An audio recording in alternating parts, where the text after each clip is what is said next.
CM Punk chants are heard before, during, and after SmackDown ahead of Survivor Series this weekend at the Allstate Arena in Chicago, Illinois. At one point actually prompting a reaction from the World Heavyweight Champion Seth Rollins inside of the squared circle after SmackDown went off the air. We got details on that. Plus, BTE, yes, being the Elite is seemingly done, with it not being on hiatus after the Young Bucks heel turn, but actually the YouTube program looks to be finished. We'll let you know more about that. Carlito is injured by Santos Escobar on SmackDown, prompting Dragon Lee to replace him at Survivor Series this evening.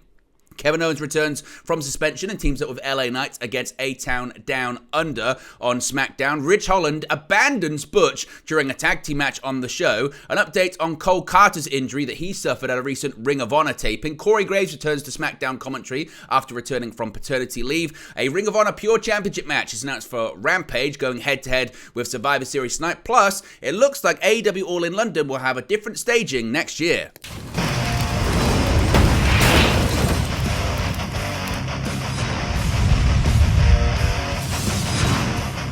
Hey guys, welcome back to Wrestling News 365. Hope everyone is doing very well. As always, there are plenty of news stories to get into in the world of professional wrestling. And the biggest story right now as we head into Survivor Series tonight, live at the Allstate Arena in Chicago, Illinois, is CM Punk going to be returning? That's a big question. Now, officially, all of the reports are suggesting no, there are no plans for CM Punk to return tonight, but that didn't stop a smattering of CM Punk chants last night at SmackDown. Of course, SmackDown taking place in the same arena that Survivor Series is going to be taking place tonight, the Allstate Arena in Chicago, Illinois. And prior to the show going on the air, social media was flooded with videos and pictures and comments and tweets and posts that there were a smattering of CM Punk chants prior to the show going on the air, which were met with a mixed response from those in attendance, some boos and some's not wanting the show to be hijacked. During the show, there were a couple of segments where CM Punk chants could be heard. However, due to WWE being able to edit the crowd noise, there were times where it was quickly edited out or quickly drowned out by some piped-in crowd noise and audio as well. But also, interestingly, there was also a time after the show during which the dark match main event had happened, involving Cody Rhodes and the World Heavyweight Champion Seth Rollins, where, once again, CM Punk chants could be heard. And actually, they got so loud now, the World Heavyweight Champion Seth Rollins actually responded to them. Let's take a look at some of the chants before the show, during the show, and after the show.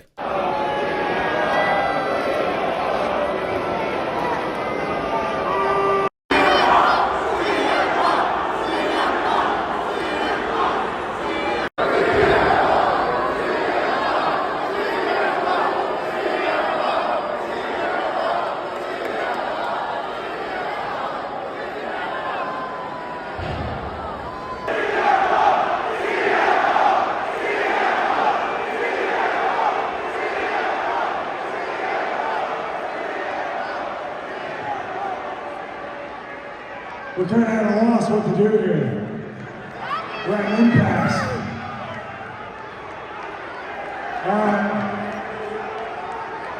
I'm going to do something stupid. Now, once again, as of right now, all of the reports suggest that CM Punk is not scheduled to appear tonight live at Survivor Series in Chicago, Illinois. All of the latest reporting has suggested that there are no talks ongoing between WWE and CM Punk. And as of right now, the rumored opponent that some people are speculating, Shinsuke Nakamura, he's not even listed to travel to Chicago for this evening's event. However, as Dave Meltzer did point out in the Wrestling Observer newsletter, despite the fact that all sources on both sides, that being WWE and CM Punk's side, are denying that he will be there at Survivor Series this evening, it is possible that it's a closely guarded and closely kept secret. But as of right now, all of the reporting does suggest CM Punk won't be there. So if you're tuning into Survivor Series to see CM Punk tonight, you may be disappointed. One thing you can do, though, is join us for a Survivor Series watch-along and a post-show this evening. We'll be there to cover it all. So ahead of Survivor Series tonight, what's your late last-minute predictions? Do you think CM Punk is going to be there? Do you think it's all one giant work, or do you believe what the majority of the reports are suggesting, which is that CM Punk is not going to be at Survivor Series tonight? Let me know your thoughts about that, as always, in the comments section below. Now, switching gears here and talking about AEW, a big update on the future of Being the Elite. Now, it looks like the Being the Elite hiatus will be a bit more permanent than people originally thought. According to the Wrestling Observer newsletter, Being the Elite is done completely, and there are no plans to bring the formerly weekly YouTube comedy show back anytime soon. Now, the Young Bucks are currently on hiatus themselves after their loss to the Golden Jets at AEW Full Gear last weekend. The reports indicated that when the duo does come back, it will be as a heel team with a heel faction. They've already trademarked terms like Spot Monkey, Super Dick Party, and Killing the Business. As it stands, the Bucks are possibly set to be joined by Brandon Cutler and Colt Cabana to form a heel stable with the former AEW World Tag Team Champions, with Cutler likely to be a mouthpiece for the group. Cutler was the one tasked with announcing the initial hiatus of Being the Elite. Now, this isn't the first time that the Bucks have taken a break from Being the Elite, as the show was put on hiatus when the team was suspended following their backstage altercation with the aforementioned former AEW World Champion CM Punk after AEW All Out in the term brawl out involving the likes of Ace Steel, Kenny Omega, and other members of the AEW Talent Relations team. Now, not only did the Bucks lose a tag match to the Golden Jets, but that loss cost them their shot at the AEW World Tag Team Champions Big Bill and Ricky Starks, leading to the team to throw a tantrum after their loss at Full Gear and their subsequent hiatus from television, and I guess the ending of the Being the Elite YouTube series. Do you expect at any point that Being the Elite will come back, or do you think that the YouTube channel, which has over 500,000 subscribers, and that show in particular, will never come back again? Let me know your thoughts about that in the comment section below. Now, Carlito is not going to be competing at Survivor Series this evening, despite the fact he was originally scheduled for a match on the show. There's been a change to a match at Survivor Series War Games this evening after an injury angle that played out on last night's edition of SmackDown on FS1.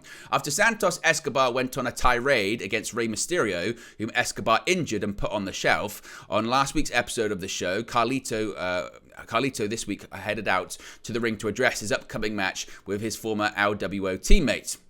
Carlito said he would be having his first match at a WWE Premium Live event in 13 years, and that would be cool, but all he can think about is the injured Mysterio and getting his hands on Escobar. He delivered a portion of the promo in Spanish so Escobar could very clearly understand what he was saying, and said in English that Santos made a very big mistake before Santos Escobar's music hit. Santos fired back at Carlito while walking to the ring and getting up on the apron. He threw the microphone at Carlito, who then knocked Escobar off the apron, and they began brawling. Officials separated the two men, but Santos was able to get behind Carlito and jumped off the barricade, you can see it on the screen right there, to take him out, seemingly injuring the arm of the former United States and Intercontinental Champion. After a commercial break, Carlito was seen limping and holding his shoulder and arm in the back as he was helped by two officials. Santos then attacked him again before Dragon Lee appeared and started beating Santos up to save Carlito. In another backstage segment later on during the show, Nick Aldis, the SmackDown general manager, said that Carlito was injured and he was going to postpone the match. Dragon Lee interrupted the interview and asked Aldis not to do that, but rather put him in the match against Escobar in Carlito's place. Aldis agreed, and the match was set for Survivor Series. Therefore, this evening, it's going to be Santos Escobar, not versus Carlito, but versus Dragon Lee instead. Do you think that's the right move by WWE? Or should they have kept Carlito in the match? Now, Kevin Owens is back from his suspension on last night's edition of SmackDown. Kevin Owens returned from suspension on Friday night's episode of the show, and he paired up with LA Knight to cause chaos during the night's Grayson Waller Effect segment. Waller announced last week that Owens would be the guest on his show this week, believing that Owens was still suspended. During the segment, Waller brought out Austin Theory, who was dressed as Owens, before the real KO headed down the ramp and into the ring to confront the duo once again. Owens said his suspension was lifted and he was always going to be back on Friday's episode of SmackDown, and that's why he assumed that Waller announced he would be the guest for the show. Owens then challenged them to a match, but when Waller said Owens was outnumbered and brought up Knight's name, out came the megastar to Owens' aid. As Kevin Owens pointed out, this is WWE. If you say someone's name more than once, they tend to appear. That segment led to a tag team match after the babyfaces destroyed Waller set in the ring, with Owens and Knight getting the victory when Knight pinned Theory. Owens, of course, subbed in at the commentary desk for Corey Graves, who was on paternity leave on the November 10 edition of SmackDown. He was suspended by SmackDown general manager Nick Aldis following an altercation with Waller and Theory, and didn't appear on last week's edition of the Blue Brand. Now, we saw more in this subsequent, I guess, heel turn, a possible heel turn involving Ridge Holland and possibly the dissolution of the Brawling Brutes in WWE. The Brawling Brutes, I guess, could be brawling with each other if things continue in kind. On Friday's edition of SmackDown, Ridge Holland walked out on Butch during a tag team match against Kit Wilson and Alton Prince. Butch was reaching for a tag when Holland, seemingly conflicted, left the apron and walked to the back.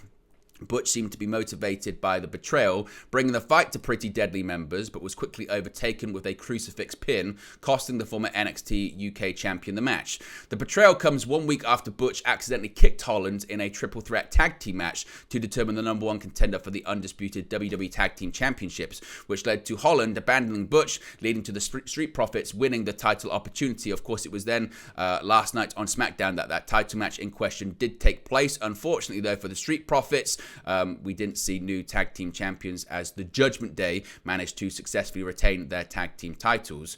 Butch, Holland and Sheamus, of course, formed the Brawling Brutes in 2022, but Sheamus suffered a shoulder injury a few months back, leading to Holland and Butch to turn the trio into a tandem for a while, teaming on NXT and other shows too. There was a report that Sheamus was supposed to return on this week's edition of SmackDown, but it appears that the former WWE's champion return will be held back to a later date, as he did not appear on the broadcast last night.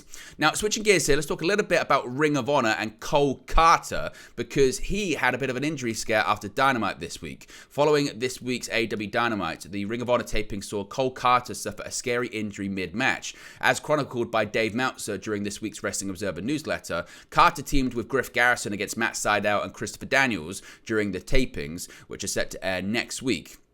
During the match, he was said to have suffered the injury as Sydal landed a twisting splash onto him, landing on Carter's face to send the back of his head into the mat. The match was stopped after referee Paul Turner and Christopher Daniels noticed something was wrong and called for Doc Sampson. Cole Carter was said to have been down for a long time after the fact before eventually walking to the back under his own power. Daniels addressed the fans, praising Carter as tough and explaining pro wrestling is a dangerous sport and he didn't want to see this happen nor get a victory via referee stoppage. As of right now, it's still unknown as when Carter's going to return to television. It was reported by PW Insider that he maybe had suffered a concussion, but we'll have to wait and see if we get any more information on that. Carter was signed with AEW on a tiered deal in July last year, a month after he was released by WWE. He had previously wrestled on NXT as Troy Two Dimes Donovan alongside Channing Stacks Lorenzo and Tony D'Angelo. His release was reported to be a policy issue and not a creative or budgeting decisions. He hasn't wrestled for AEW since the YouTube shows AEW Dark and Dark Elevation were cancelled earlier this year, but he has been featured on Ring of Honor shows interspersed with appearances on the independent circuit for different promotions as well. As I mentioned, if we get any more details on his injury or his return from injury, we'll let you know. Now, Corey Graves was back on SmackDown last night. Now, returning to his seat on the SmackDown commentary team, Corey Graves is back from his paternity leave following the birth of his child with fellow WWE superstar Carmella. While he was away for the last 2 weeks, his spot was filled by, as we mentioned, Kevin Owens, and last week, WWE Hall of Famer The Road Dogg. Also on hand, Kevin Patrick and Michael Cole, making up a three-man commentary booth for SmackDown as usual. So, Corey Graves back on SmackDown, and welcome indeed.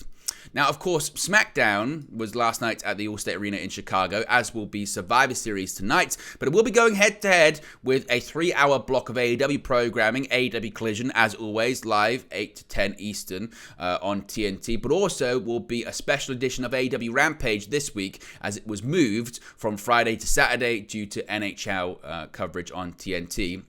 And it's been announced that we're going to be getting a title match. On this week's episode of AEW Dynamite, Wheeler Yuta appeared in a backstage segment with Orange Cassidy, Hook, and Katsuyori Shibata, where he told Shibata to watch his Pure Rules match on Ring of Honor, as well as wish Shibata luck on his title defense against Trent Beretta. Following the ROH show and both men's respective victories, Tony Khan has now announced a Ring of Honor Pure Championship match between Shibata and Yuta for tonight's edition of Rampage. Now, tonight's edition of Rampage is set to start at 7 p.m. rather than the usual time of 10 p.m. on Friday nights, meaning it will at least in part clash with Survivor Series. Now, this week's Collision show will also clash with Survivor Series and feature the opening 2 matches of the Blue League of the Continental Classic as well. The Classic matches will pit Brody King against Eddie Kingston and Daniel Garcia against Claudio Castagnoli. As of right now, at the time of recording this video, no other matches have been announced. Finally, maybe a bit of an insight as to the seating and staging for AEW All In next year at London's Wembley Stadium. Now, this year's AEW All In event at Wembley Stadium went down as one of the biggest events in the history of professional wrestling, and by far the biggest event in AEW's short history. At the end of the show, Tony Khan announced that AEW would be returning to Wembley Stadium for All In again next year, with tickets for the event set to go on sale on December 1st. The pre-sale tickets is set to get underway on November 27, in just 2 days' time, and the seating chart for the show has been released, appearing to reveal a big change coming to the show. This year's pre-sale seating chart features 1/3 of the stadium blocked off, seemingly implying there will be a much bigger entrance stage for next year's event. Now, it must be stressed, keep in mind that it's obviously possible that more tickets will be opened up as we get closer to the show, but as of right now, it appears that we could be getting a different set. However, as Dave Meltzer mentioned on social media, he said, quote, "More likely just opening up less seats until they sell ones out. That's how WWE and AEW both sell these days, so it's not even necessarily a case of, oh, they're not going to sell all the tickets. They might not reach the attendance they reached last year." However, as we saw, for instance, for Survivor Series this year, initially they had the more traditional WWE staging, but as they sold more tickets and the demand increased, they opened up more seats. It's kind of the same for what happened last year for AEW All In at London's Wembley Stadium, where they opened up a specific amount, and then as demand increased, they opened up more tickets, more spaces as well. So it doesn't really give a true indication yet as to what really the staging is going to look like. But there you go, guys. It's the latest pro wrestling news for you. Be sure to smash a like on the like button. Be sure to subscribe, bottom right-hand corner. As always, let me know your thoughts in the comment section below, and I'll speak to you again very, very soon. Hey guys, thank you for watching, listening, streaming, or however you come across this video today. Be sure to click on the video on the right there to watch our next video, or click the bottom there to subscribe, or the bottom right-hand corner. Thank you very much, and I'll speak to you again very soon.